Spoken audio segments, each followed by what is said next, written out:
So you talk about being pulled by the currents of political ideology. I can agree with you. I can agree with you, right? That being pulled by the political ideology of Islamism is completely incorrect and immoral. But it seems as though you haven't really dived too deep below the waters, and it seems that you're being pulled by a different current and a different ideology. And I think the ideology that you're preaching here is in more than one way Islamophobic. And let me explain to you why I believe so. I will equally condemn Hamas right here on the spot so we can all be clear in this room, right?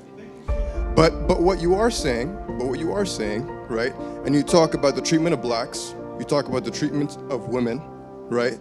You talk about the only democracy in the Middle East. You talk about Arab inability to forge nations, to forge countries. You talk about the lack of existence of a Don't only talk Palestinian. about it. I support it. Let me. I understand. That's you're making my point for me. Thank you. You talk about the lack of existence of a Palestinian identity, and with all due respect, I know you're Palestinian, or some would say that you are. So you have a right to, disavow yourself of that. But you do not have a right to tell other people that their identity does not exist. I believe that it is incorrect, it is immoral to say what identities do and do not exist, to dictate. That is almost the definition of being a bigot, right? And I'm not trying to name call right now, I'm just trying to call it how I see it, right? And so if we can both agree that we're going to condemn Hamas, but also equally refrain from being Oriental.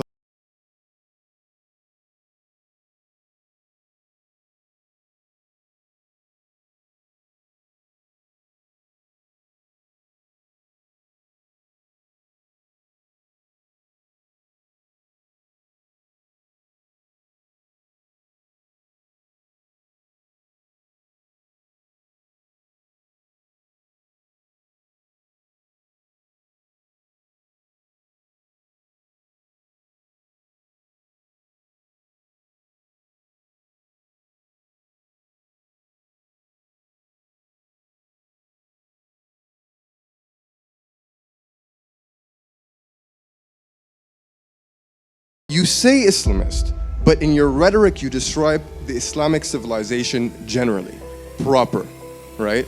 So let's just make sure we're getting clear about that. But I think that is inflammatory. I think that you're trading in fear, and I think that is very, very harmful. And that's just what I wanted to say. Thank you. Yeah, well, look, you can call somebody who's not familiar with a phenomena that they have a phobia of that. Like someone has phobia of something that is unknown to them. You can say that. You can say this about anybody who did not grow up in that region. But as someone who went to a Sharia school, someone who memorized huge portions of the Quran, someone who speaks the classic Arabic, someone who studied so many Islamic denominations, you cannot accuse them.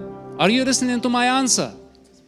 You see, you're busy right now, right? Suddenly you're busy. Listen, I heard exactly what you had to say, and I agree. Islamophobic. But you want to debate me right now? Maybe after. You want to debate me? Then you need to listen to me until I finish. Please. Sit down and listen. Okay. So I speak on experience, much longer experience than your experience combined. Not to reduce you. But have you been to a Sharia school? You haven't. Have you studied the Sharia? Have you studied the Sharia? The 4 major books of legislation. Have you studied them? So name the 4 main sources of Islam. Why you cannot do it? You said that you studied it. When you have Sharia, you're talking about Sharia jurisprudence. You have. I need the sources. There are 4 main sources of Islam all Muslims agree on. What are the 4 sources? You have Sunnah, you have Hadith, right? You have Quran, right? That's not it. That's not it. You forgot Qiyas and Ijma'. So please sit down and listen. Please sit down and listen. I don't have phobia of Islam. I was born in Islam. You cannot tell a cub that they have a phobia of cats.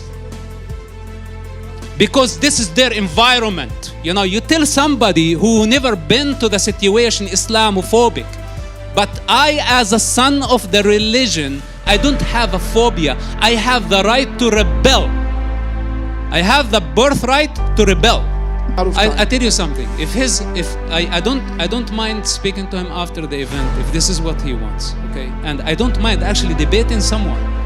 But the thing is, when you accuse someone, you must support. You know, you accuse me of Islamophobia. This is a big accusation. How can be Islamophobic if this is my natural environment? You know, you cannot tell a fish that a fish is afraid of water. You know, why don't this you have the nonsense. last word? Let me just respond very, very quickly. I don't believe that Islamophobia is a helpful word, right? I think bigotry towards Muslims may be a better one, right? But I'm just using the word that most people understand. When I say that, people know what I'm talking about, right? That's all I'm saying. But we can have this conversation. I wouldn't dwell over the semantics right now, but we could have this conversation more in depth. Okay, but also you need to understand. Thank you. And know, I think that- Mr. Yusuf is saying he's not Look, a bigot. This is but that, if I'll let it him- was a different function, okay, and I can talk Islam with you all day long. I have no fear. I have no problem of discussing religion, criticizing religion. It's our freedom in this country. You know, people criticize Christianity, criticize Judaism. They make fun of the gods.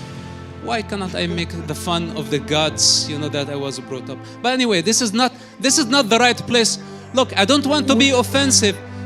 I don't want to be offensive to anybody, but thank you for bringing the topic. We were focusing on Gaza. You tell me that you're from Sudan. You're about like 2,000 miles away. Have you ever been to Palestine or to Israel? You never been there. So you shake your head when I said the black situation in the territories in denial, but you never been there. Okay.